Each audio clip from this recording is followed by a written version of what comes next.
CETA, NAFTA. Pas du CETA car c'est une fois de plus les multinationales qui vont décider de la qualité de notre alimentation, de la détérioration de notre environnement, mais surtout parce que j'en ai marre de manger des produits chimiques de partout. Donc non au CETA.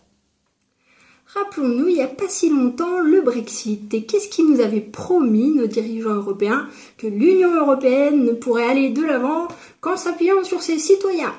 Effet gueule de bois. On était un peu étonnés à l'époque, et maintenant on se rend compte qu'on avait bien raison, parce que maintenant ils veulent nous imposer le CETA. Alors le CETA, c'est quand même un accord qui est négocié depuis des années dans le plus grand secret, et qui est poussé, motivé par les multinationales et leurs lobbies. Donc du côté canadien, on a par exemple TransCanada. TransCanada, c'est celui qui exploite et qui détruit l'Alberta pour en extraire le sable bitumineux. En France, on a BNP, on a Lafarge, on a Veolia, on a Areva. Que des champions. Donc, moi, j'ai vraiment une autre vision de société, et pour l'Europe, et pour le futur, et pour les futures générations. Et oui, je veux une Europe forte, une Europe des peuples, mais pas celle des lobbies. Alors pour tout ça, je dis stop CETA.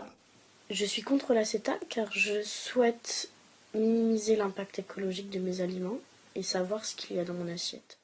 Changeons le système, pas le climat. À la viande industrielle, t'avais dit non. À la viande industrielle, t'avais dit non.